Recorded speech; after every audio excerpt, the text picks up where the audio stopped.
Wallah haga jingja ke barang depja dangshan ke Shnong Mukroh akaba sangut ki beriau jong kejala Meghalaya ke lado ke jingim na ke jing syasiat ki pulit kejala Asam. Nrei na kaliang ke Asam kadang not hi ban kentho kelai kejat benreu Khasi Pnar ki basyong basa akan ke bentak kaput hapadeng kini ki arjela. Haga ni katayo kawai na kisang bahalang kejala kalami syakamat ban Pynrem halur kini ke jing kentho jong ki bor kejala Asam. Haki kindiat sengi balala kalami kejing kentho now Chief Executive Member jongka Karbi Anglong Autonomous Council daga bakeno bagi Khasi Pnar ki basyong masa ke Shnong Mukroh kidai ki basyuan Buhai Shnong Be-aiñ hagane kejaka bat keno ru bagi dei kinong tu uding. Halur kene kejingkran uni CEM jongka Karbi Anglong Autonomous Council utuliram ronghang. Hagalai potrik unai wiang mentagasnam arajar arpuar kawai ni kisang bahalang kene kejela kata ka nyotrap Aceh National Movement HANM. Ha kejing kendo beginang patai kubor Shnong Press Club kala Pynrem jor kini kejing keno iki Khasi Pnar ki basyong basa Mukroh. U Vice President jong ke HANM uba kelang thongni ulong ba ke Seng ka kentat bat ka Pynrem jor kini kejing kran lapla jong CEM jong ka Karbi Anglong Autonomous Council. Bat ke Seng kadawa na ke Sarkar Meghalaya bahkan Shimkhiai kini kejing kran jong utuliram ronghang.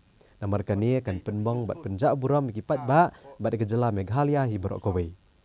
Shosho haba benrap kejingkran Vice President jong nega Seng nakaliang jong Chief Advisor ka HANM Ranikor Circle John Sangma uloong bagani kejingkran UCEM ka Karbi Anglong Autonomous Council kala aru banwanra kejing sungai perjat benriau hapedang ki Khasi Pnar bat ki Karbi. Kani ke kentian illegal settlers kala pen ingkong ingi kum kinelam jong Seng kalpan pitar bat namar kata kani kupor ni dawa bat ni kwa ba une urang ba un pensyai ya ke jingmut kepadaan syadien yang ni kintian illegal settlers hangti hamokro kumbagalong ki nongseng Shnong hak tu ke jaka hak tu ke Shnong ki day ki jat benriau Khasi bat kani ke statement ke jong niu orang ba kalong kum ke insult ya ke jat benriau ya ki paradok persnam jongi badan hangthi ki basa hangthi hapo Mukroh bat ke jingmut ke jong niu orang ba klempep kan wanra dagawai ke jingthau bat kata kan long ban penya kelas ya ki artili ki jat benriau Khasi ke jat benriau Karbi naduk ke basdang kum ki noelam jong ka state ki political party ki Seng balang ba per ki Seng niam ki lapen sngo thu bakani ke issue ke interstate dispute interstate issue hapdeng jong ki artili government jong Meghalaya ba government Assam kamdei ban kata jat benriau Henry kei ke ba kala pengi kongi kalau bau ni orang ba CM jong ni ke Karbi Anglong Autonomous Council ula kentho daga boong ba ki Khasi ki basyong hang tu ki dei ki basyong Be-aiñ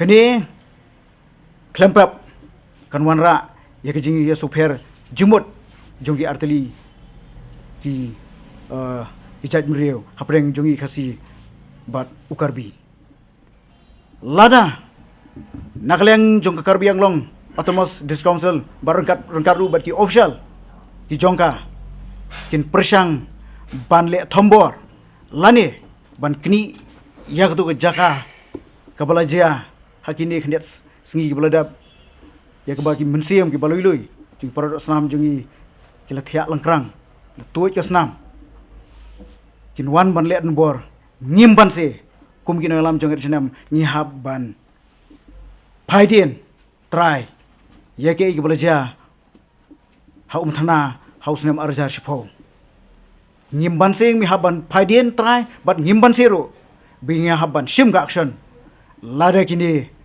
ki bor jong Assam ki sedang ban peni da ka bor. This is the number one question I like to put in the state government. Let it be UDP, let it be Congress, let it be NPP, no problem. But when it comes to issue of border area, you all the politicians are stop the playing politics and come together and look out what solution you can bring out for the bring a peaceful in the borders area.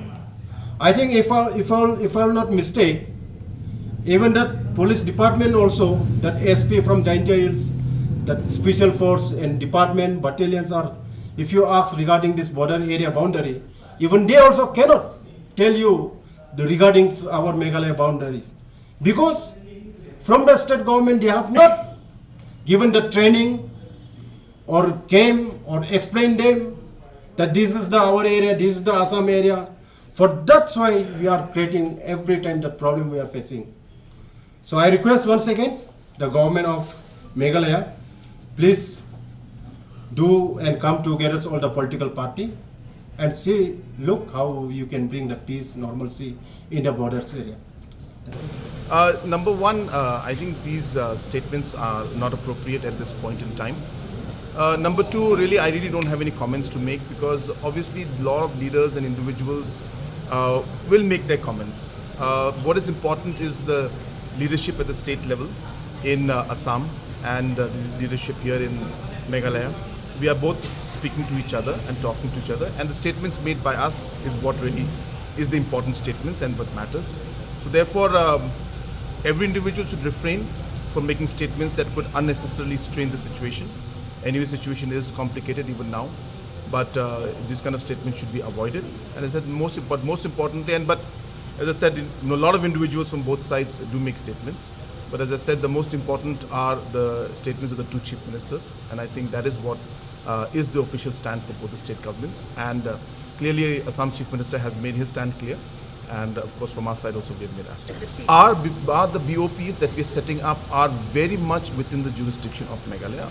Obviously, there is no question of us setting up any kind of BOP, even in the areas of differences also. There's no question, because that's a very clear understanding between Assam and Meghalaya. We do not want to complicate the situation by saying that we're going to put up BOPs in areas of differences, or we're going to set it up in Assam. I mean, there's no question of doing that. We're very clear. The BOPs that will be set up will be in very much the administrative control and the areas where existing government functions are there. And this is being done in coordination with all the local people out there. And people understand it and they are happy. And this is being done primarily to give the confidence to the people that the security is there for them, and the police force is there for them. In those complicated times when the police force is there, then obviously it would have helped the people out there. And in the long run, we want to give the people of that region, especially the sensitive areas, a sense of security. That's the real purpose of us doing this. And as I said, I once again reiterate that all these BOPs are going to be set up very much within the boundaries of existing Meghalaya, and no areas of differences or in Assam will be, at this point in time, no BOPs will come up.